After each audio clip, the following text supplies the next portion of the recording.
अपनी अनुभव सुना देती हूँ, ऐसे तो लंबा है। मैं साध्वी आनंदी माँ हूँ।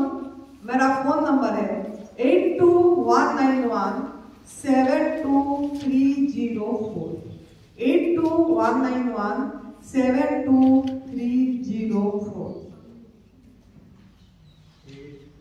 ये निवास हिमाचल प्रदेश सुंदरनगर मंडी डिस्ट्रिक्ट में करती है। यहाँ लिखा हुआ है। तो इसका जन्म लेकिन ओडिशा में हुई। जन्मभूमि ओडिशा में है। माता पिता चीफ इंजीनियर थे और माता आध्यात्मिक लाइन पे थे शरीर का। पढ़ाई इसने एमकॉम करी है, पीजीडीसीए कंप्यूटर कोर्स करी है, कॉस्ट अकाउंटिंग करी है। ओडिशा में प्रिंसिपल थी स्कूल में।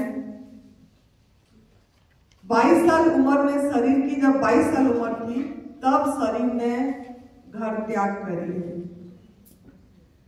जब हम घर त्याग करें तब हमारे अंदर में, उससे पहले जब हम पढ़ाई करते थे तब मेरे अंदर में यही जागृति होती थी कि लोगों को देख के ये दुखी क्यों है, घर में झगड़ा क्यों हो रही है, बेटा बाप को नहीं पूछ रहा है, पति पत्नी में झगड़ा हो रही है, ये संसार में चल क्या रहा है, सब क्यों भाग रहे हैं कुछ पाने के लिए, धन पाने के लिए, पैसा कमाने के लिए। कोई आईएएस ऑफिसर होना चाहता है, कोई डॉक्टर बनना चाहता है, बेटा पाल रहे हैं, शादी करा रहे हैं, पोता पाती फिर कर रहे हैं, फिर यही संसार चक्र चल रहा है। ये क्या है? मेरे अंदर में एक जिज्ञासा उठ रही थी कि ये क्या है। किसको पाने के बाद कुछ नहीं पाना, जिसको जानने के बाद कुछ नहीं जानना, संतुष्टि, तृप्ति, शांत, ऐसे क्यों नहीं रह रहे लोग? गाड़ियां पे गाड़ियां भागी जा रहे हैं, इतनी दौड़, कहाँ जा रहे हैं? इस चीज की सवाल उठती रहती थी। तो इस चीज की सवाल से हम घर छोड़े। कैसे छोड़े और बताने में टाइम लग जाएगी, तभी मैं नहीं बता रही हूँ। लेकिन घर का त्याग हम 1997 में करे थे, 1997।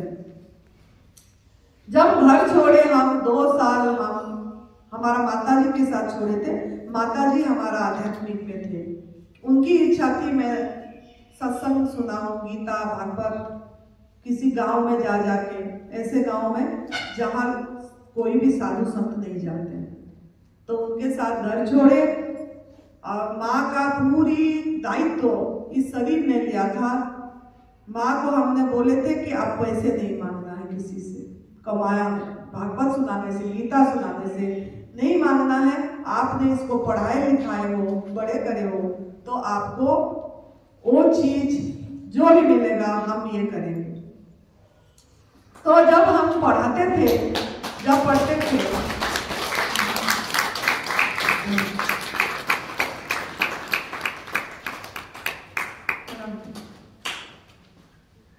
जब हम खुद ही ट्यूशन पढ़ा के पैसा जो आती थी, वो पैसे से हम माताजी का जो भी खर्चा था वो उठाए थे। सर्विस मिली, सर्विस करे, नौकरी करे, तो हमको कोई परेशानी नहीं हुई पैसे के मामले में, क्योंकि हमने इसमें पढ़ा लिखे थे तो दूर थे इस चीज में। फिर हमको हमारा गुरुजी मिले अमृतसर में, गुरु की नगरी में, जो हमको संन्यास दिखा दिए, वो 2006 में। तो उन्होंने एक सत्संग सुनाते थे ब्रह्म सूत्र के ऊपर, और वो भी शिवाला बाग में अमृतसर की। मैं दुर्गाना मंदिर में जो पास में रहती थी, मेरा ट्रेनिंग था स्कूल की, और मुझे वो मिले गुरुजी उस टाइम। तो वो जो मेरे अंदर की सवाल थी कि क्या पाने के बाद कुछ नहीं जान पाना, जो जानने के बाद कुछ नहीं जानना है, वो क्या चीज है? एक जिज्ञासा एक शिष्य ने गुरु को पूछ रहा था, वो ब्रह्म सूत्र ये में। तो मैंने वो सुनी, तो तो सुनने के बाद हमारा गुरुजी को हमने बोले कि यही चीज मुझे चाहिए, इसकी खोज है मुझे, तो मुझे कैसे ये पता मिलेगी।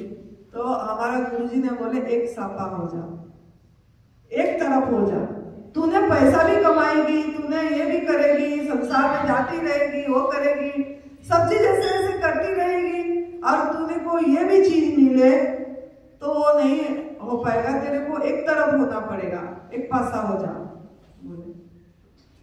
फिर मैंने सुनी उनका सत्संग, फिर चली गई। फिर मेरे अंदर में यही जागरण आया कि मैं एक तरफ हो जाऊंगी। मैं इस्तीफा लिख के रिजाइन दे दी कि मैं अब नौकरी नहीं करूंगी बोल के। फिर मैंने गुरुजी के साथ रही 2006 से।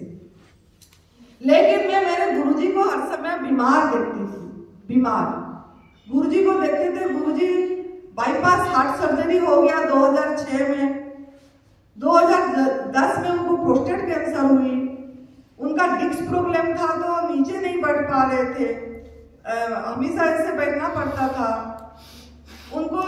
यूरिन मतलब प्रोस्टेट कैंसर में जब रेडिएशन वगैरह करे, केमो नहीं करे थे, रेडिएशन वगैरह करे, उसका साइड इफेक्ट आई, उनको यूरिन का कैथेटर लग गया और बहुत बहुत कष्ट झेले उन्होंने, शारीरिक रूप से बहुत कष्ट झेले। जबकि इतनी ज्ञानी थे, उनका गीता के ऊपर सत्संग सुनेंगे, सुखमनी साहिब के ऊपर सुनेंगे, जपजी साहिब, बाइबल, कुछ भी, कुरान, कुछ भी उनको उनके अंदर से निकलती थी, जैसे इतना अच्छी सुनाते थे।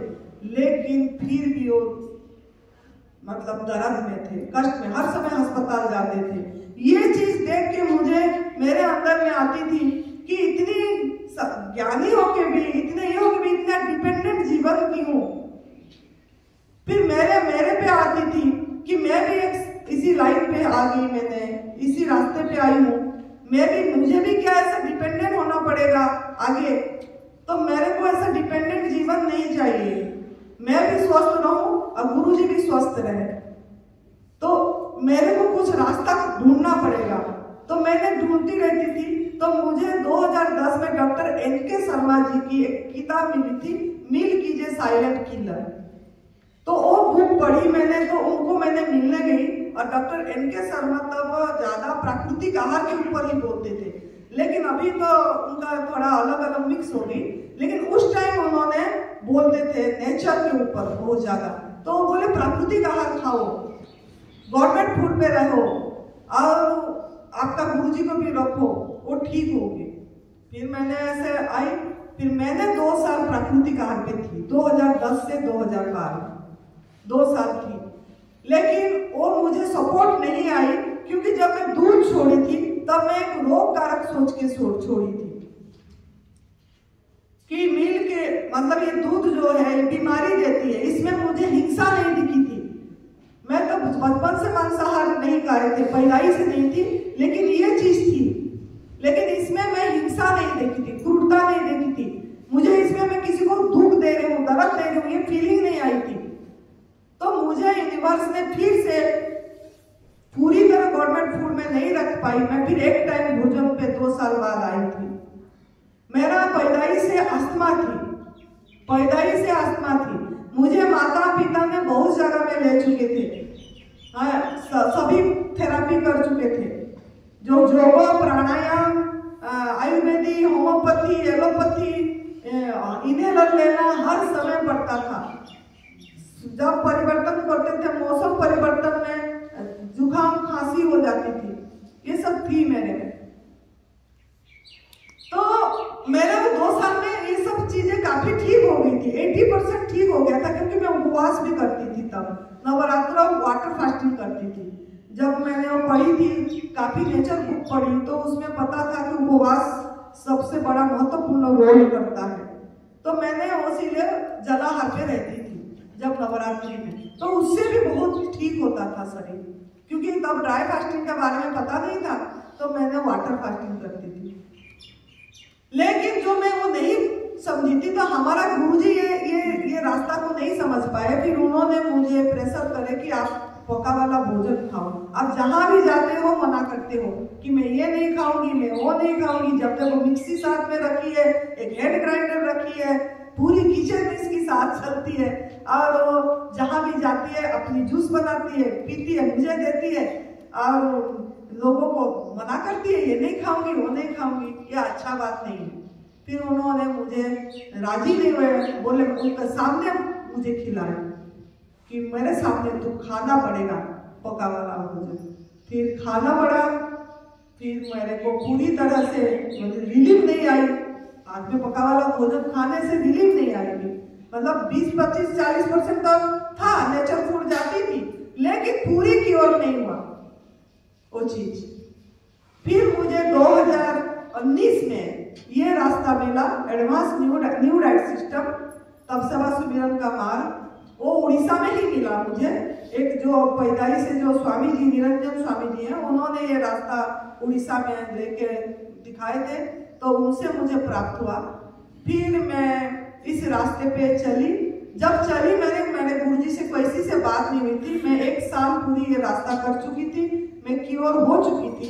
मेरा 15 दिन में इनहेलर छूट गई थी, जो ये पंपिंग लेते थे, वो तो पहले से लेती नहीं थी, मतलब पूरा एकदम फेंक दी थी मैंने इनहेलर।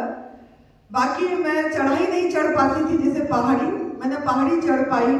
मुझे ठंड में रहने की मना किया गया था, ठंडी एरिया में आप रहना नहीं है, सर्दी एरिया में, क्योंकि आपका अस्थमा का प्रॉब्लम है। केला नहीं खाना है, ठंडी चीज नहीं खाना, फल नहीं खाना है, रात को नहीं खाना है, खीरा नहीं खाना है, रात को मूली नहीं खाना। ये सब चीजें डॉक्टरों ने मना कर रखे थे कि ये नहीं खाना है, फ्रिज की चीजें नहीं खाना है, ये सब चीज मना करे थे। लेकिन मैंने सब चीज अभी खा पाती हूँ, उस टाइम भी खा पाई। मैंने जैसे जैसे इसी रास्ता पे आई, मैं शुरू से प्राकृतिक आहार पे रही। मैं कुक फूड पूरी 2019 फरवरी से छोड़ रखी हूँ, मैंने कुक फूड उसके बाद नहीं ली। तो ये चीज मुझे आध्यात्मिक में मैं इस उद्देश्य में भी करी थी, मैं शारीरिक रूप से तो ठीक होंगी, ये रास्ता आध्यात्मिक का है, तब सेवा सुमिरन की रास्ता। तो मेरे को मेरा जो खोज थी वो पूरी नहीं, मतलब मैं बहुत ध्यान भी करी। मैंने जो 2000 मेरे को मेडिटेशन में बहुत रुचि थी, तो मैंने बहुत मेडिटेशन लगाती थी, 15 घंटा 14 घंटा ऐसे बैठ जाती थी। लेकिन वो चीज फिर भी लगता था कुछ अभाव है, कुछ भी अभाव है, अभी कुछ भी और भी पाना है और भी करना है, मतलब वो चीज नहीं आया, ऐसे लगता था तब भी। लेकिन जब हम ये रास्ता पे आए, अब पूरी तरह इसी में आए, मेरा सब B12 कम थी, मेरी हीमोग्लोबिन 6 था एनडीएस शुरू करने से पहले। मेरे एक साइड में टांगे से सीधी सो नहीं पाती थी, करवट लेके सोना पड़ता था, एक नर्वस सिस्टम एक ऐसे हो गई थी। तो ये वेट ज्यादा था, 73-4 किलो था वेट तब। तो ये सब चीजें, मेरा हीमोग्लोबिन बढ़िया हो गया, 13 है, B12 मेरा 400 है अभी। क्योंकि मेरे को कोई बोले थे, तो मैंने पिछले साल 1.5 साल हो गया, 1.5-2 साल पहले टेस्ट करवाई थी, अभी तो मैंने करी नहीं। कोई बोले बार बार B12 के बारे में बहुत सवाल उठी, तब मैंने करी थी, तो मेरा ठीक निकली थी। तो ये और बाकी मेरा वेट 73 से 37 किलो हो गई थी। लेकिन इसी रास्ता से, यही प्राकृतिक आहार से भी वेट बढ़ी और मेरा वेट अभी 60 किलो 61 किलो ऐसे रहती है, इससे कम नहीं होती है। मैं अभी फ्रूट्स पे हूँ, 2 साल के आसपास हो जाएगी मेरा फ्रूट्स पे रहना, फल पे। मैं तब भी मैं कोई ड्राई फ्रूट्स नहीं खाती हूँ, कोई नारियल दूध नहीं पीती हूँ, कोई खजूर किशमिश नहीं खाती हूँ, सिर्फ सिंपल फ्रूट्स, नेचर फूड खाती हूँ। फिर भी मेरा वेट कम नहीं है और मेरा वेट इतनी ही है। तो और मेरा सब कुछ ठीक हो गई। लेकिन मैंने 5 साल बहुत निर्जल उपवास करी। उपवास मैंने बहुत करी। पहला 1 साल जो 365 दिन में से 158 दिन मैंने निर्जल उपवास रखी थी। मैंने अपनी डायरी में लिखती थी, मतलब जब भी मैंने उपवास अकेली थी वहां, तो मुझे उपवास में आनंद आता था, तो मैंने वो चीज करती रहती थी। तो उपवास में ही सब कुछ ठीक होती है। जब तक सफाई नहीं होगी तब तक वेट नहीं बढ़ेगा। जब आपकी सफाई हो जाएगी अपने आप वेट बढ़ेगी। उपवास करने के बाद वेट बढ़ा। 15 दिन की लगातार निर्जल उपवास रखी थी मैं, 15 डेज की। उसके बाद मेरी वेट अपने आप, पानी भी पी तो बढ़ती गई। तो वेट, मेरे बोलने का मतलब आप 15 दिन करो, मैं नहीं बोल रही हूँ। मेरे बोलने का मतलब है आप जितनी सफाई पे ध्यान देंगे, उपवास पे ध्यान देंगे, अपने आप इसी पे टिके रहेंगे, तो आपका वजन बढ़ेगी। लेकिन अगर आप फिर से गलत भोजन करेंगे, बीच में फिर से डालते हैं, फिर खा लेते हैं, करते हैं छोड़ते हैं, करते हैं छोड़ते हैं, इससे हम बॉडी को नुकसान पहुंचाते हैं। बॉडी एक मशीन है, वो बहुत इंटेलिजेंट है, आप उस पर भरोसा करो। ट्रस्ट इन योर बॉडी और लिसन योर बॉडी लैंग्वेज। आपकी मतलब बॉडी की भाषा को सुनना पड़ेगा, आपको उसके साथ रहना पड़ेगा। वो बताती है भाषा, जब आप गलत खाते हो तब बताती है कि ये हो गया, लेकिन आप बोलते हैं कोई नहीं, एनिमा कर देते हैं, उपवास कर देंगे, फिर मेरा डिटॉक्स हो जाएगी। लेकिन वो बॉडी बेचारा बताया आपको, जो आपको कष्ट हुआ, पेट में दर्द हुआ, कुछ हुआ तो बताया, लेकिन आप उसको नजरअंदाज कर दिए, छोड़ दिए कि नहीं हम फिर से एनिमा करके सही हो जाएंगे और उपवास करके फिर से खाएंगे। तो ये गलती नहीं करना है आपको। तो जब आप पूरी प्राकृतिक आहार पे रहोगे, अपने आप वेट बढ़ेगी, हमारा भी बढ़ेगा।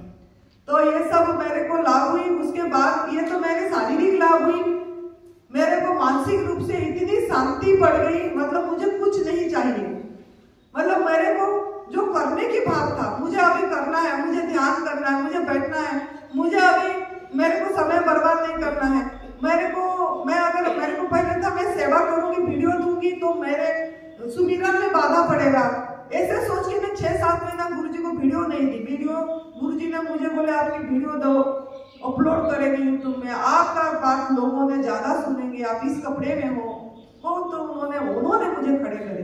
गुरुजी ने हर पल मुझे साथ दिया, हर पल उन्होंने। जब मैं अकेली थी 1 साल में, मुझे हर समय कोरोना का टाइम में बहुत उन्होंने फोन में बातें करते थे, जो यहाँ सुनाए, खुद को कर भूला इतना, वो बात बार बार मुझे बोलते थे। जैसे दूसरे प्राणी जी रहे हैं, ऐसे आप भी एक प्राणी हो। आप नौकरी भी नहीं करोगे, बिजनेस भी नहीं करोगे, कुछ भी नहीं करोगे, तो आपका फिर भी वो ध्यान देगा। और वो बात सही हुआ, उसमें हमने अकेले बैठे थे, फिर भी प्रभु ने सुरक्षा करे। मैं कोई नौकरी नहीं करी, कोई बिजनेस नहीं करी, कोई ट्यूशन नहीं पढ़ाई, कोई मैंने सत्संग नहीं सुनाई, जैसे कथा सुना के लोग पैसे लाते हैं। एक ही जगह में बैठी, फिर भी वहां पे मेरा सब सुरक्षित होती थी। गुरुजी ने खुद ही मुझे ख्याल रखते थे। दक्षिणा शिष्य गुरु को देना चाहिए, गुरु मुझे देते थे। गुरुजी मुझे महीने में 8,000 रुपया भेजते थे कि आप इधर रहो, खाओ पियो और मजे से ये रास्ता करो। इतनी मतलब मैं क्या, जितनी भी उनका आभारी इतनी है, जितना हम धन्यवाद करेंगे वो बहुत कम है उनके लिए, बहुत कम है। हम कुछ ऋण नहीं चुका पाएंगे उन्होंने कितना मतलब हमको खड़े करने के लिए रखे हैं उनको। तो उनका ये इतनी, और अभी तक उन्होंने देते हैं, अभी तक वो करते रहते हैं, इसको निःशुल्क चलाते हैं बोल के उन्होंने कुछ ना कुछ देते रहते हैं। अभी भी हम उनको दर्शन करने गए थे, उनका गुजरात अमरेली में, बोले आपने टैक्सी की पैसा नहीं देना है, 7,000 रुपया वो हम देंगे। मैंने बोले गुरुजी आपसे हम लेंगे क्या? बोले नहीं, आप हमारा मेहमान हो, आप आए हो ना, जो मुझे करना है मुझे कर ले दो। तो ऐसे गुरु जो लेते नहीं है, निःशुल्क सेवा भी दे रहे हैं और शिष्यों को भी दे रहे हैं, सब कुछ दे रहे हैं उन्होंने, लेकिन हम उनसे कुछ सीखना है, हम सीख नहीं पा रहे हैं। जैसे नरहरि भाई जी निःशुल्क उनको जब बुलाते हैं, कभी पैसे नहीं ले, कभी कुछ भी नहीं, इतनी सेवा दिए हैं उन्होंने। शुरुआत जब मैंने फोन करी तभी उन्होंने फोन उठाए, कोई भी फोन नहीं उठाए थे। मैं जब करती थी उन्होंने मेरी फोन उठाए थे और बोले थे कि आप सृष्टि पे दृष्टि दो। इनका एक ही लाइन था, सृष्टि पे दृष्टि दो आपको। मैं बोली ठंड लग रही है इधर, बहुत ठंड, 0 डिग्री -डिग्री है, ठंडे में कैसे प्राकृतिक आहार खाएंगे? बोले सृष्टि पे दृष्टि देते रहो, आपको बल मिलेगा। तो हमने उन्हीं का बात सुन के सृष्टि पे दृष्टि दे के रहे। उन्होंने बोले विभिज्वान गुरुजी फोन उठाएंगे, आप करके तो देखो फोन। फिर उन्होंने मुझे बोले आप फोन करो, फिर मैंने फोन करी तो गुरुजी ने मेरे से बात करे, उन्होंने फिर रास्ता दिखाया। तो ये दोनों जनों ने निःशुल्क निस्वार्थ सेवा दे रहे हैं। प्रदीप शाह जी भी है, वो भी निःशुल्क सेवा देते हैं, वो भी कुछ पैसे नहीं लेते हैं, वो भी जब बुलाने से आते हैं।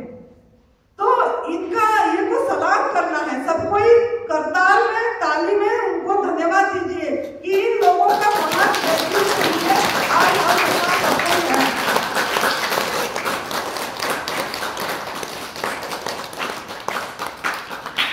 तो मुझे सब कुछ वहीं बैठे बैठे मिला। सुरेश जी भी मुझे वहीं मिले, वो आए, उन्होंने भी निःशुल्क सेवा दिए। 5-6 कमरे सिर्फ आश्रम में बना था, कोई कमरा नहीं, 6 कमरा थी, एक हॉल था। आज वहां 32 कमरे बन गई। 32 कमरे बन चुकी है। 32 कमरे 2021 में सुरेश 22 फरवरी में सुरेश जी आए। 22 फरवरी में सुरेश जी पूरी तरह आए। 21 में मिले थे दिसंबर में, लेकिन आए पूरी तरह वो वहां वही निःशुल्क सेवा करने के लिए आए। निःशुल्क सेवा करने के लिए उन्होंने वहां आए कि यहाँ माँ ने अकेली बैठी है, इसमें कोई पैसा का इरादा नहीं है, मतलब स्वार्थ नहीं है, मैं यहाँ सेवा दूंगा। तो उन्होंने सेवा दिए और उन्होंने एक लेबर का काम करे। 5 महीने एक लेबर का कैंसर से ठीक होके 5 महीने एक लेबर के काम उन्होंने, दिहाड़ी का उन्होंने करे और एक मिस्त्री उसके साथ उन्होंने बनाना चालू करे। तो आज वहां करोड़ रुपया लग गया। कैसे लगा हमको नहीं पता, हमने करोड़ कमाए ही नहीं, हमने तो जीवन में देखे नहीं है। 1.25 करोड़ रुपया उसमें लगी। कौन दिया? यूनिवर्स ने किसको प्रेरणा दी? आप लोगों का सहयोग, ऐसे आप लोगों के व्यक्तियों ने आके सहयोग करके गए। वो लोग कोई ऐसा है, एक बार आए भी नहीं है वहां, आगे उस दान को अभी तक देखे भी नहीं है। और ऐसे भी उन्होंने डोनेट करके उसको ऊपर करे। कौन करा? ये तप सेवा सुमिरन का रास्ता, जो इस पे भरोसा से चलते हैं और पूरी प्रकृति के नियम पे चलते हैं, उल्लंघन नहीं करते हैं और देना आ जाती है, बांटना आ जाता है। निस्वार्थ निःशुल्क बहुत बड़ी बात है। वहां निस्वार्थ निःशुल्क सेवा हो रही है।